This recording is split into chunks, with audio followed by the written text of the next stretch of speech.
Welcome to episode 4 of the Sports Geek podcast. On today's episode, we'll chat with George Rose from the Manly Sea Eagles about athletes and social media, and Chris Eppenfeld from the Charlotte Bobcats about sports CRM. Welcome to the Sports Geek podcast, the podcast built for sports digital and sports business professionals. And now, here's your host, known for using more hashtags than Kobe Bryant, Sean Callanan. Thanks, DJ Joel. My name is Sean Callanan from Sports Geek. You can find me on Twitter at Sean Callanan and at Sports Geek on Twitter. And yes, I do on occasion use too many hashtags or excessively long hashtags. Thanks again for all the feedback. And if you're listening for the very first time to the Sports Geek podcast, welcome and thank you for listening. If you want to look back at previous episodes, you can find them all at sportsgeekhq.com/SGP. Let's get into today's show. My first guest is from the Manly Sea Eagles in the NRL. He is prop George Rose, or Gorgeous G Rose on Twitter. And what we talk about is an athlete's point of view of how he uses social media and how it can deepen the connection with fans and how he converses with fans on social media. So here it is, George Rose from the Manly Sea Eagles.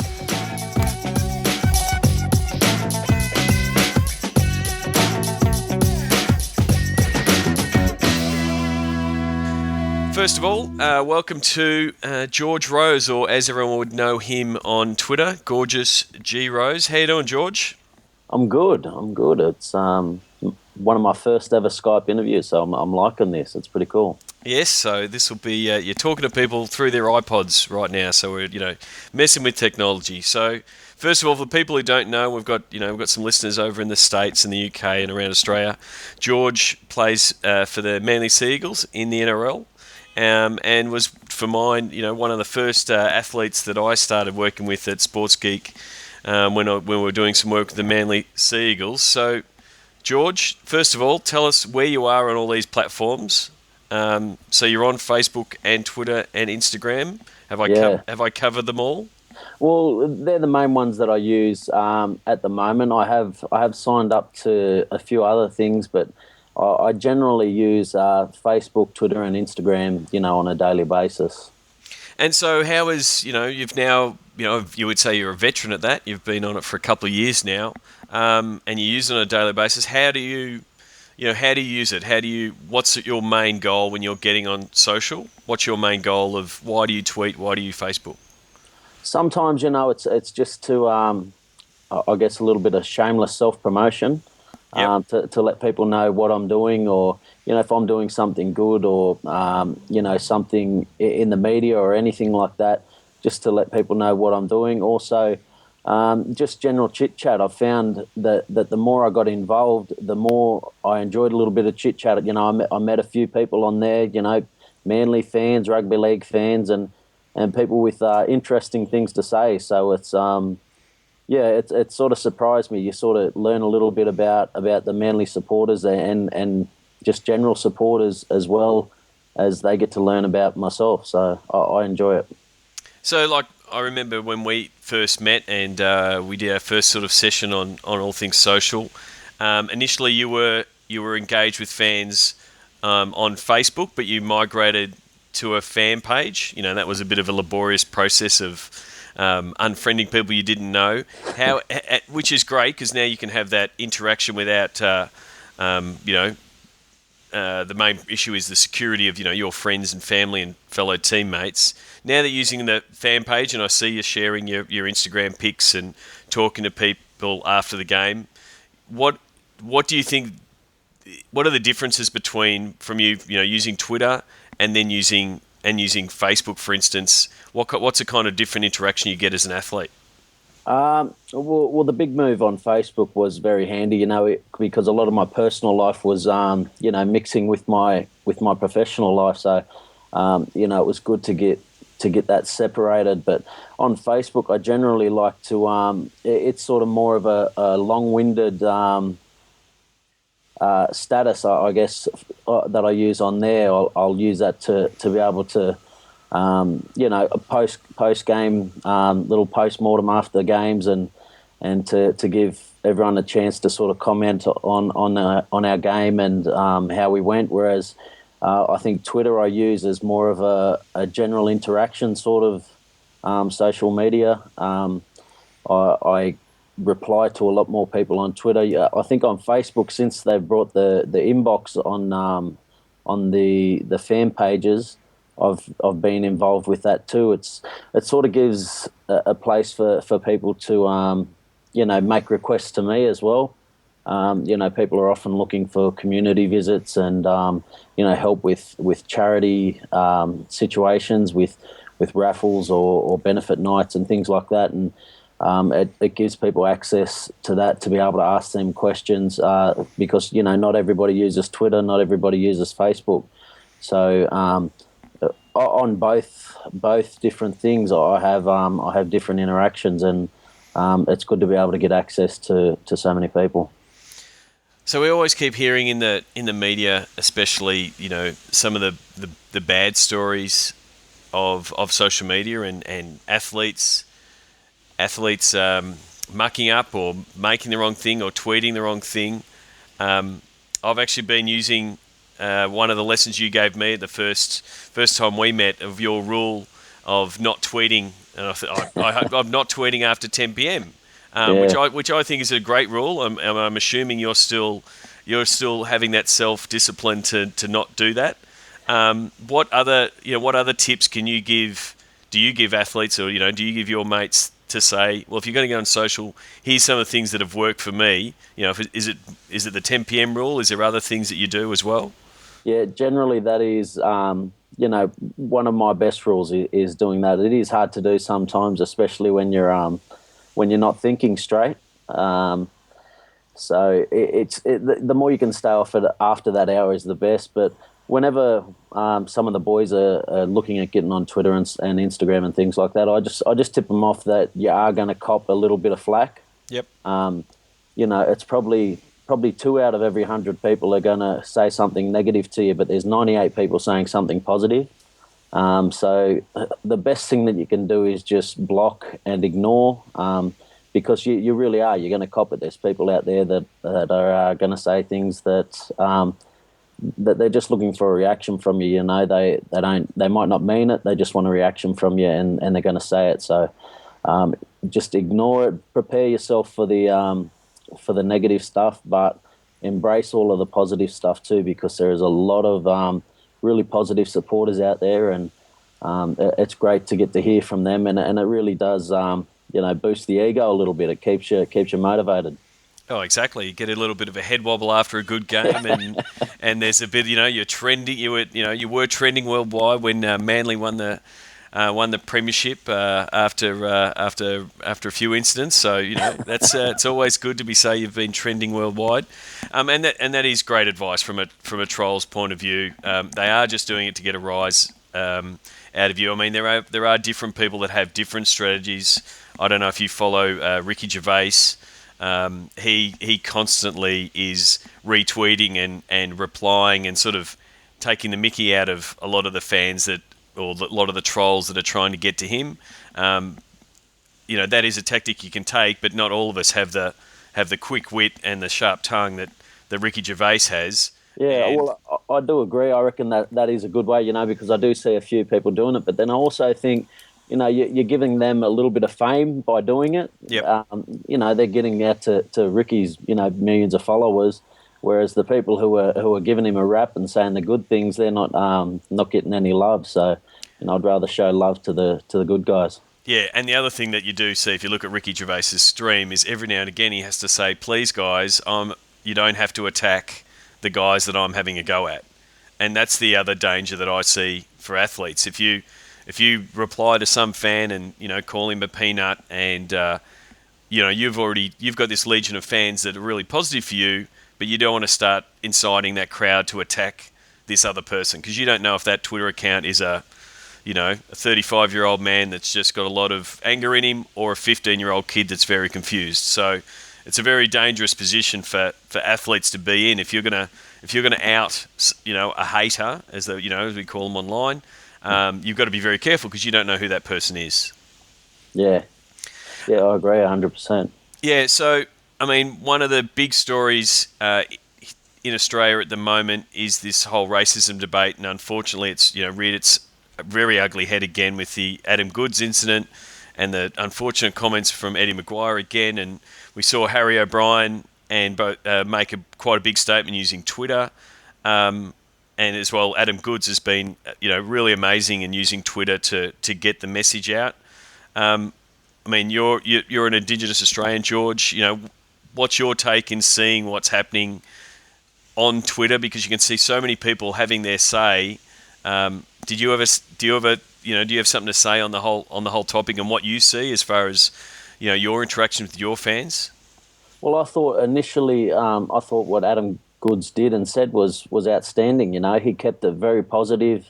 He was happy to move on, and some of the things that he said were really inspiring, and I thought that was outstanding from him. But then, to have it brought up again, somewhat stupidly, by Eddie Maguire is it was a bit silly. But again, I think Adam Goodes handled it great again, considering the limelight that he was facing from this stuff, and again, you're going to get a lot of positive and negative responses, but I thought he was great. And I also caught the Harry O response. I hadn't followed Harry O before that, but to see him stand up and take a real stand on his thoughts and his beliefs on the subject was great. I think it's good that people were there publicly showing support, and hopefully everything is sorted out from that. But again, congratulations to Adam Goodes on how he handled it. Yeah, and I guess that's now the opportunity that athletes have, that you didn't have, even 5 years ago, is that you can have your say on a topic, and it can be as a powerful topic as racism that can be unfiltered, that fans can directly get to, and I guess that's the power that you now have, with as athletes, have influence in the media anyway, but now you've got this direct line that you can talk directly to your fans, and that's the opportunity that social effectively gives you. Yeah, and I think it's great. You get the word straight from the horse's mouth, and there's no middleman in the media screwing things up. Yeah, exactly. So getting back onto topics around social and things like that, give the listeners on the Sports Geek podcast an idea of, are there any particular apps that you use to manage everything? So what are the what type of phone do you use? What kind of apps are you using on a daily basis? Okay, I'm on the iPhone 5. I use pretty much just the standard apps on there. I use the Instagram, Twitter and Facebook apps on there, but I have the Facebook Pages app as well to manage my fan page. I've also got a couple of other pages that I've got running that I just handle them all through there. I think initially that app was just a little bit behind on everything, but I think recent updates have really brought it up to speed, and it's a lot more easy to use, because I found a lot of the time I'd have to go online, jump on the laptop and use it to be able to interact properly with people on my Facebook page. But now that app's been updated, it's I can use it for almost anything. Cool. And so, from your experience, so if we look at Twitter, what athletes are you following that you sort of look up to both from a sporting point of view, but also how they're using social media, and you say, oh yeah, that's something that I should be doing, or I could be doing stuff like that with my fans. So who are you following? Who are you looking up to in a social and a digital space? I follow a lot of NBA and NFL players. I follow a lot of local athletes as well, rugby league, NBL, rugby union, a few AFL guys, and you do pick up little things on how they communicate and things that they do. Also the type of things that they're sharing, because sometimes you wonder, how far you want to take it with what you share with people on Twitter, and when you see other people doing it and getting a good reaction from it, you think, well, that's okay. I'll start doing that, and just some of the general conversations I see, like Quade Cooper from the Reds. He it's maybe once or every few days you'll see him interact with fans. He'll toss out a question and then just have a good interaction with fans for maybe an hour or more, and I think that's a really good thing. It keeps everyone positive, because I know myself, like sometimes when you just keep throwing tweets at an athlete or star and you're not getting any responses, you sometimes grow a little tired of them, or if they're not interacting with people. There's stars that I've followed and then unfollowed because it seemed like all they were doing with their Twitter was just promoting things that that they had upcoming, whether it's a musician just promoting a record coming out, as opposed to actually interacting with people and just sharing a little bit about their everyday life. So I really like the people who interact, and I got a bit excited. Recently, I had Michael Vick from the Philadelphia Eagles. He tweeted me back, and that was a bit of a big moment for me on my Twitter life. Well, that's a really good story, because now you know the feeling that your fans feel when you respond to them. I've had the same experience. I've had some of the guys who are running team accounts, heading over to the States and have one of the US teams respond, and they're like, "Oh, that was really awesome." And it's like, well, yeah, you've got to realise that's the experience that you're giving the fans when you respond from a team account, or in your case, from your personal account. So it really does show the value. But you did touch there on promoting things and things like that. This coming from a man whose Instagram feed keeps having pictures of you in budgie smugglers. And I will post a picture of George. How has social and your interaction and the fact you're doing a good job, how has it helped you on the side of sponsorship and personal sponsorship, and people saying, "Hey George, can you tweet this out?" It might be small, but has it helped you in that personal sponsorship area? Well, it has. I guess I was more referring to people that solely used it for that. I'm happy if they interact, plus they do a little bit of thing. And the interesting thing about budgie smugglers is that I was just wearing a pair in a game, and they got a bit of airtime when my shorts came down. Yep. And on the back of that, the guys from Budgie Smuggler got in contact with me, and they've kept me in a new pair, on a regular basis. So I think it's pretty lucky in that sense, is to be able to do that. It gives me a chance to promote, some of my sponsors or apparel sponsors, as it may be. And when I do try to do it, I try to do it in a, in a good sort of way, not just a hey, buy this product sort of way.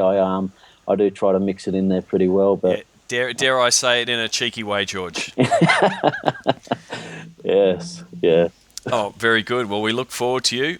Your Twitter handle again is? It's at Gorgeous G Rose. All right. We'll definitely link to that in the show notes. Thank you very much for joining us, and good luck for the rest of the season, mate. Thanks a lot for my first Skype interview. You're listening to the Sports Geek Podcast. Tag your tweets, SGP. Thanks again to George Rose for that interview and a bit of an insight what it's like on the other side of the tweets from a point of view of an athlete using social media.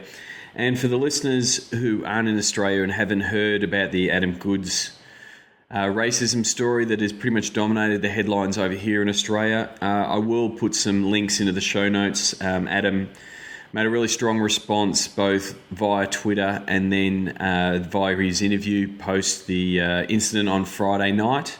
And then Harry O responded to Eddie Maguire's gaffe, slip of the tongue, mate, say what you will, when he made a mistake on his radio show.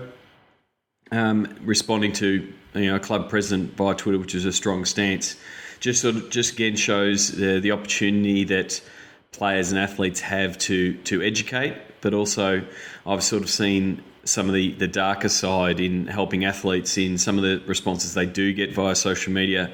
So George's response there to ignore and block is a good one, but also he has the opportunity to educate some of these fans. So changing tack, I've gone into the ABC Grandstand archive because we didn't have a grandstand this week, and I want to look back at a discussion I had with the Bobcats, Chris Zeppenfeld. He manages the CRM and helps with ticket sales at the Bobcats, and here's our discussion with him with Francis Leach on ABC Grandstand.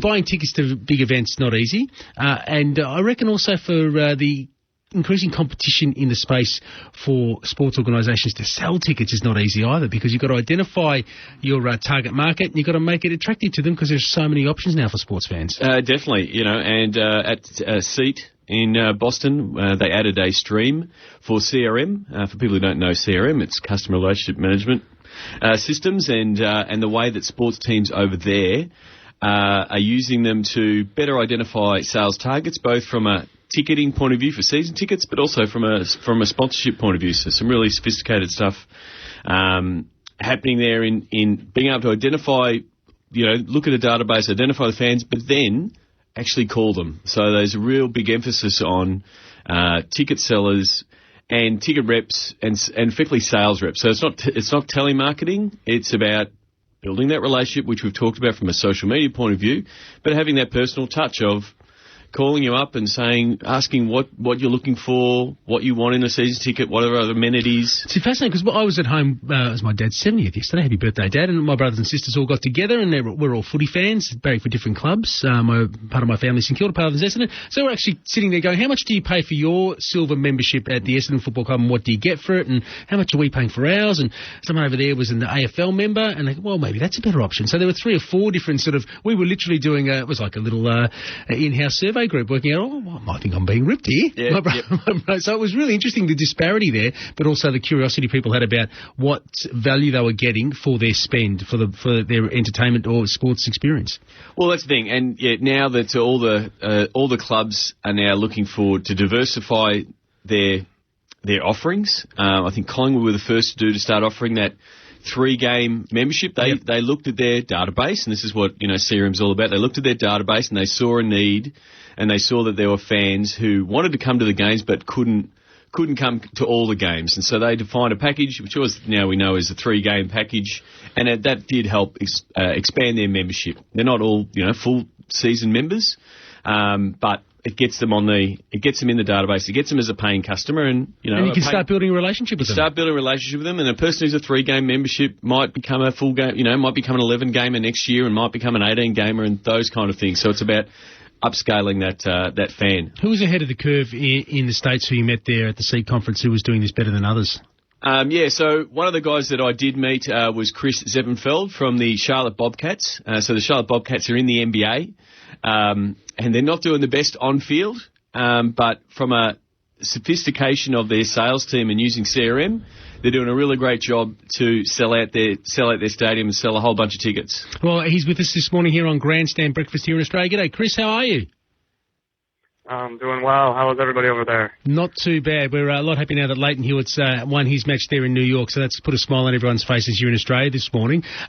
Firstly, how hard is it when your team's not going well, like the Bobcats have had maybe a tough time of it in the last couple of seasons, to actually continue to get people through the gates and give them an experience they'll actually enjoy and pay money for?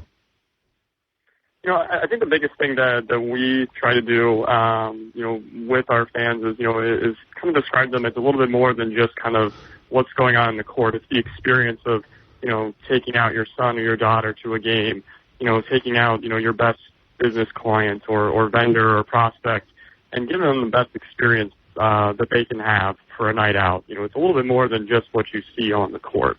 And I think that's the really key thing that we try to push here. And eventually, as the team gets better, then, you can start highlighting the different things that are going on the court. Chris, we discussed yesterday the differences and the developments in the sports CRM space and how the different teams are really attacking the space and treating sports as a business. Who are some of the teams that are doing a really good job in the space of sales and using sports CRM to really maximise what they can bring to the table? Yeah, and I think there's kind of two groups of teams that are doing this well. I think you got one group that is, maybe doesn't have to sell as many tickets, but utilizing CRM to kind of get this 360 view of a customer and maximize the potential revenue that they can get. And I think teams like the Dallas Cowboys, the Boston Celtics do this very well. Those guys I think really have thought about, not just ticket sales, but looking at, merchandise and online food and beverage and website traffic and those types of things to really understand what their customers are doing, not just, when they go to the game, but just outside and how they interact with their product outside of the stadium.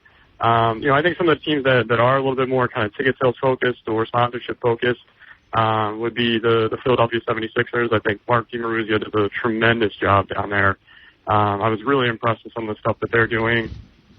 I'd have to say the New Orleans Hornets and the Toronto Raptors and Maple Leafs. That MLSE group does a really good job. Those are some of the pioneers in the NBA of really coming out with a CRM solution for the team. What about for your franchise there, Chris? What are some of the things that you've learnt from your fans in the last 2 or 3 years were services that they expected you to deliver to enhance their game day or their experience of the Bobcats?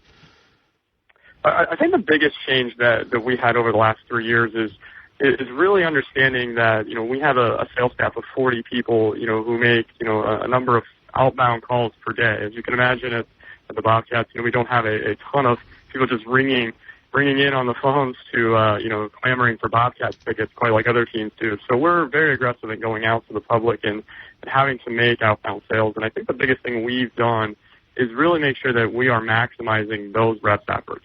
I think in the past, they might just take a list of single game buyers and, just kind of randomly distribute those out. And now it's a far greater science to that. And CRM's a big piece of that, that kind of helps determine, who's going to get a phone call from us. Is it because, they've clicked on our website or from our lead scoring program, do they score well? Have they done something with their email behavior? So they opened or clicked one of our emails. What did they click on their email? Those types of things factor in as to whether or not, we're going to have one of our trained sales reps. So you almost have like their electronic DNA to be able to track what will, flick their switch in a way. I'm sorry? So you've almost got an electronic DNA of the customer or the fan, so you know what's going to be the thing, the hot button to press that'll get them interested. Yeah, and I think that's kind of, always our goal as CRM managers here is to kind of create this 360 view of the customer. So, for most of the teams that have a CRM, they have a pretty good idea of what their ticketing behavior is because a lot of us use Ticketmaster Arctic. And that data feeds into our CRM. And for those who maybe aren't familiar with Ticketmaster Arctic, it's, if you were to go purchase a ticket, at Bobcats.com, and you wanted to go to a game, you'd be using that Ticketmaster system. So we're able to collect, of course, the address, the phone, and the email, and of course, what did you buy? So every team kind of has that, but now it's a little bit more sophisticated of things such as, what kind of emails do you respond to? What kind of surveys have you responded to? And that information, we're collecting it, and that's really what CRM brings to the table. There's so much information that, the fans are willing to give you, who's their favorite player, or, I like to buy nachos in the second quarter, or, I like to buy this jersey around Christmas, all those types of things. But it's hard to collect that data, kind of organize it in some way and actually assimilate something from it. And that's really where CRM really, really helps. Yeah, we did actually talk about that with the display signage stuff where the technology's getting there, where you walk into the stadium and you can scan your season ticket and your favourite player might be welcoming you to the arena. And that's the kind of stuff that CRM can offer us, isn't it? Absolutely. And again, I think it's, I kind of like it into three areas. You've got to be able to collect the data, you've got to be able to analyze that data, and then be able to do something from it. And I think really where CRM really, really helps is that collecting piece. because there's just so much out there to collect. How do you organize this in in some organized fashion that somebody else can act on? It's like a little piece of metal that you need to alchemise into gold. Good on you, Chris. Thanks for giving us an insight, and good luck with the Bobcats season ahead and with the National Democratic Convention within your backyard over the next few days. Must be busy there. Oh, it's unbelievable, and we're really excited here. Thanks again for having me on. Chris Seppenfeld there from the Charlotte Bobcats talking to us about how they're doing their best in the customer relations management and how technology's allowing them now to know a lot about you and know what really works for you. So we'll see that start to really become sophisticated in Australia as well. It definitely will. We'll start seeing a lot more of it as teams want to really maximise that value of the fan. It's all about the fan. Without us, they got nothing. Exactly. Good on you, Sean. Ben here from Cricket New South Wales. Thanks for tuning in to the Sports Geek podcast. Thanks again to Chris for that interview. I look forward to catching up with Chris at SEAT 2013 in August in Kansas City this time. So check that out. Go to sportsgeekhq.com/SEAT to find more information about the SEAT conference. That's it for today's show. Thank you very much for joining me. You'll find the show notes at sportsgeekhq.com/4. Send me a tweet if you're listening. If you've got any questions from the show, love the feedback. And until next week, I hope your team wins on the weekend and is trending on the internet. Please leave a review on iTunes. Go to sportsgeekhq.com/iTunes. Go to sportsgeekhq.com for more sports digital marketing resources. Thanks for listening to the Sports Geek Podcast.